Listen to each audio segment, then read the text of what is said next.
अस्सलाम वालेकुम dear students, first year physics new course chapter number 2 force and motion. आज lecture number 6 है जिसका नाम है derivation of first equation of motion. सबसे पहले देखेंगे इक्वेशन ऑफ मोशन क्या होती हैं।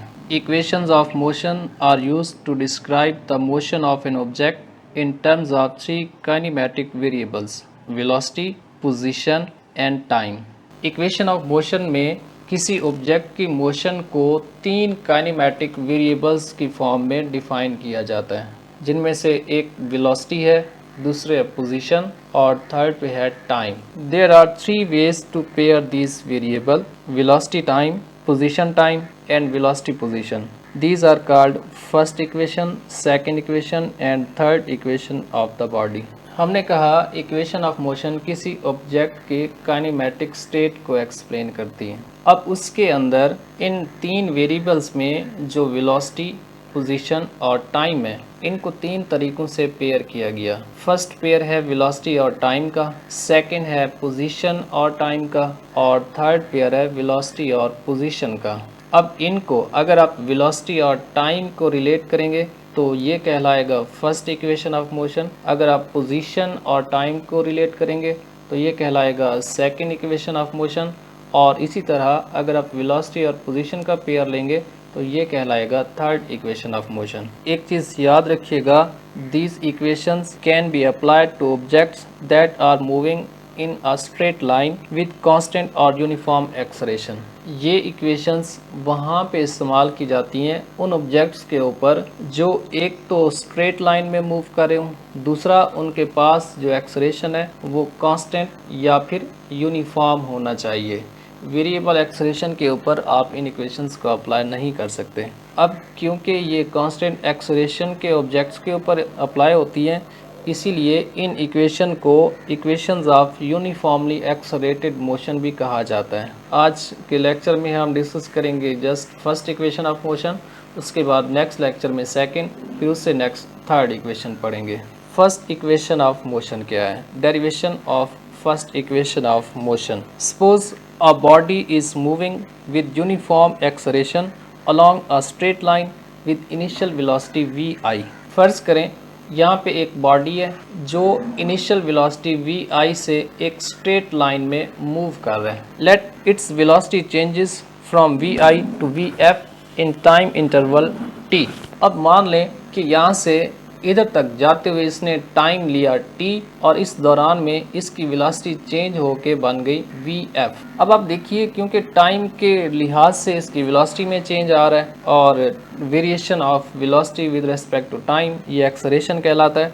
तो इस जगह पे इस बॉडी के पास जो एक्सलेरेशन प्रोड्यूस किया है उसको हम इस अंदाज में फाइंड कर सकते हैं, acceleration equals final velocity minus initial velocity divided by time. अब यहाँ पे टाइम डिवाइड हो रहा है, दूसरी साइड पे जाके मल्टीप्लाई हो जाएगा, तो ये इक्वेशन बन जाएगी vf equals vi plus at।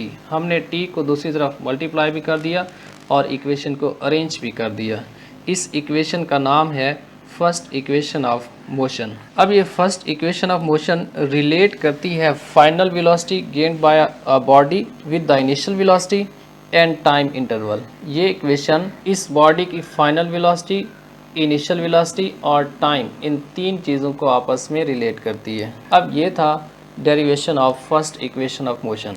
इसी को हम डिस्क्राइब करेंगे बाय ग्राफिकल मेथड। तो देखिएगा, derivation of first equation of motion by graphical method. First equation of motion can be derived using velocity time graph for an object having velocity vi, ये initial velocity है, final velocity vf and acceleration a। First equation of motion के derivation के लिए हमने एक graph लिया जिसका नाम है वेलोसिटी टाइम ग्राफ। अब इसके अंदर ऑब्जेक्ट की इनिशियल वेलोसिटी का नाम vi है और फाइनल वेलोसिटी का नाम है vf। Let the velocity of body at point a is vi that changes to vf at point b in time interval t। देखें, इस पॉइंट a के ऊपर इस ऑब्जेक्ट के पास वेलोसिटी का नाम है vi और जैसे ये मूव कर रहा है तो कुछ टाइम t के बाद इसकी वेलोसिटी b पॉइंट पे अगर देखें तो वो बन जाती है vf। अगर आप इस साइड पे देखें तो ये vf इसकी फाइनल वेलोसिटी है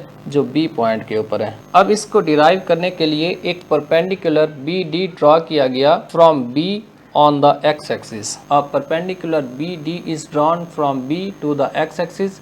इसी तरह दूसरा परपेंडिकुलर B से लेकर E तक ये ड्रॉ किया गया B से E की तरफ ऑन द y एक्सिस। ये दो परपेंडिकुलर ड्रॉ किए गए। अब इस डायग्राम में O से A तक ये है VI, यहाँ पे VI इसका नाम है इनिशियल वेलोसिटी। इसी तरह B से D तक इसका नाम है VF, जिसे कहा जाता है final velocity of the body. तो ग्राफ में से देखा जाए तो B से लेकर D तक का डिस्टेंस, इस पॉइंट से लेकर यहाँ तक का डिस्टेंस, ये बराबर आएगा B से लेकर C तक का डिस्टेंस, फिर C से लेकर D तक का डिस्टेंस। तो हम लिख सकते हैं BD equals BC plus CD। अब यहाँ पे देखिए CD C से D तक और O से A तक ये दोनों डिस्टेंसेस बराबर हैं, तो हम ऐसा भी लिख सकते हैं BD equals BC plus OA। क्यों लिखा?